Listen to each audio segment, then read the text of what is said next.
Maldives, India was the 8th country which the new president of Maldives visited after being elected on an Oust India campaign, and that too under very severe economic compulsions. Number 2, Nepal. China was the first country which the newly elected Nepalese Prime Minister visited and signed off on the Belt and Road Initiative.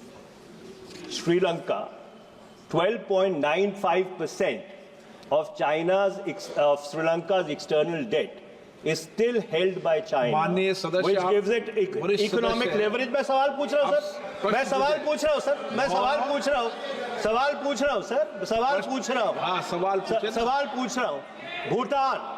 Bhutan, the Sino-Bhutan border negotiations are in a very advanced stage, and Doklam is in play, and Bangladesh continues to be in turmoil.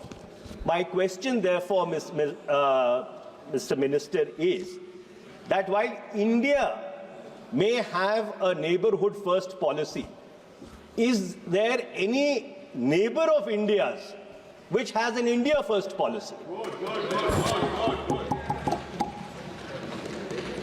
Sir, I'm very glad that the honorable member referred to visits, timing of visits. Before Prime Minister Narendra Modi went to Nepal, for 17 years there was no visit from India to Nepal. Does that mean that nobody in India cared for Nepal? For Sri Lanka, for 30 years there were no bilateral visits before Prime Minister Modi went there. So visits are important, I accept it. Visits are also subject of timing, of convenience, of agenda. So the honorable member asked, we give them priority, do they give us priority? And the answer is yes, that if one looks at what we do with each of these countries, he referred, sir, to Maldives. With this government in Maldives, we have inaugurated the Adu Link Road and Reclamation Project. I myself went for it. 28 islands there were provided water and sewage facilities. And by the way, the President of Maldives was present at the oath-taking of this new government.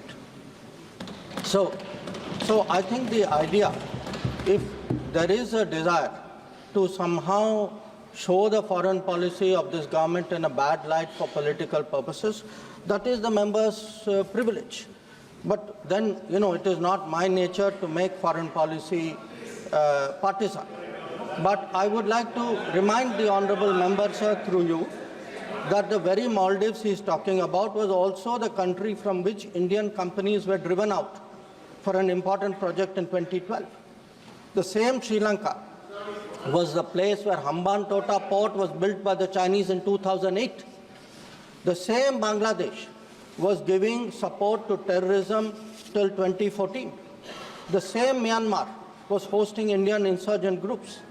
So if one looks today at the development projects require both sides to cooperate. If one looks today at the number of projects, the volume of trade, the exchanges which are taking place, I think the answer is very clear. Now, our neighbors also have their politics. There are ups and downs in their countries. It will have some implications for us. But it is important we are mature and we don't get into point scoring. Honourable Member.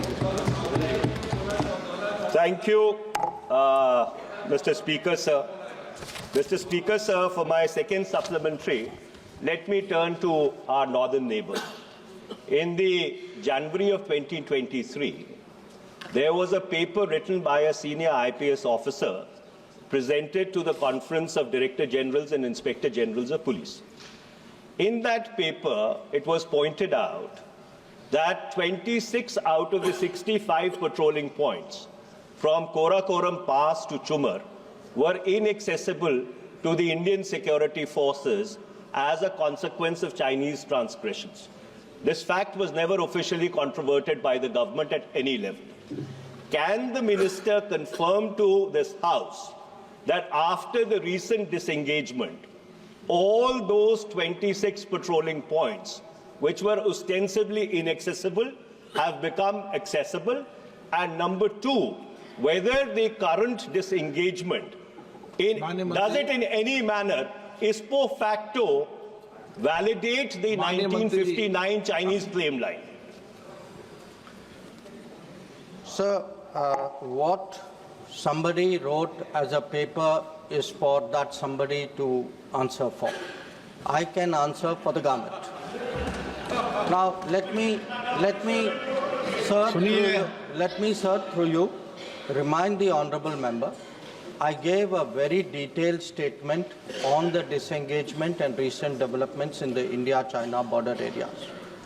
In that statement, I highlighted that the last of the disengagement agreements had taken place which pertained to Depsang and Demchok.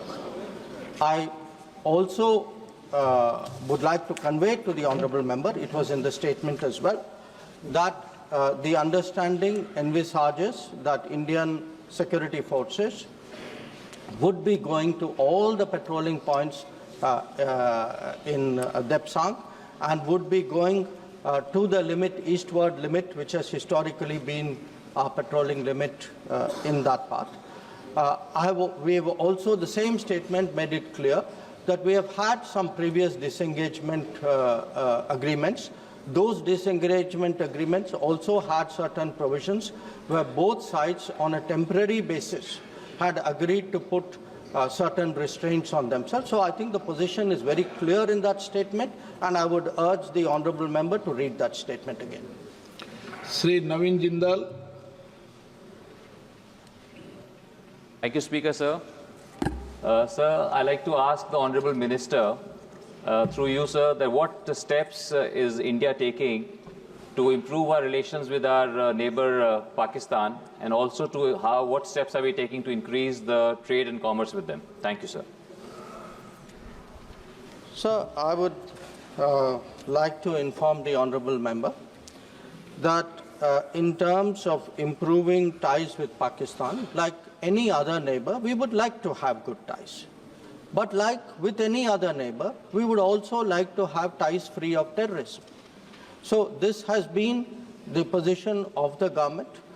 We have made it very clear that it is for the Pakistani side to show that they are changing their behaviour of the past, and that if they don't, of course, there are implications for the relationship and for them.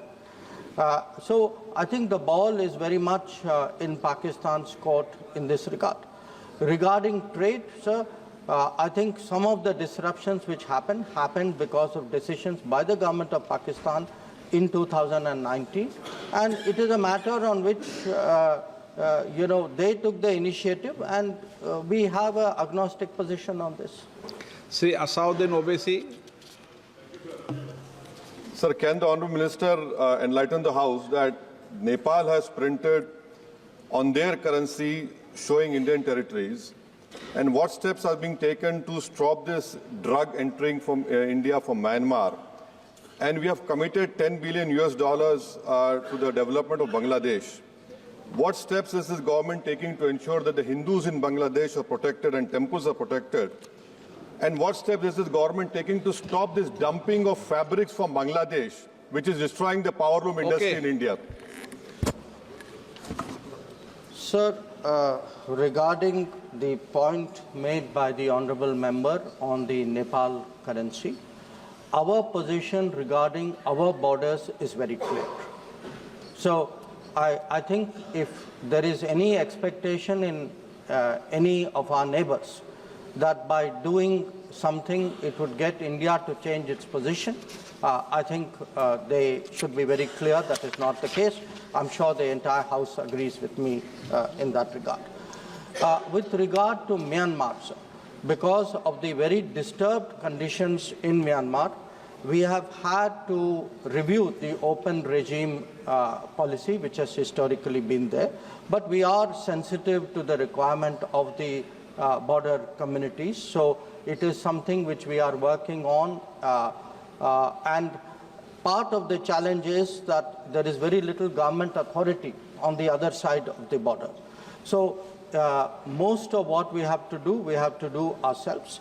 But definitely there is today a much greater presence there to secure our borders and to monitor the movement of people across the borders.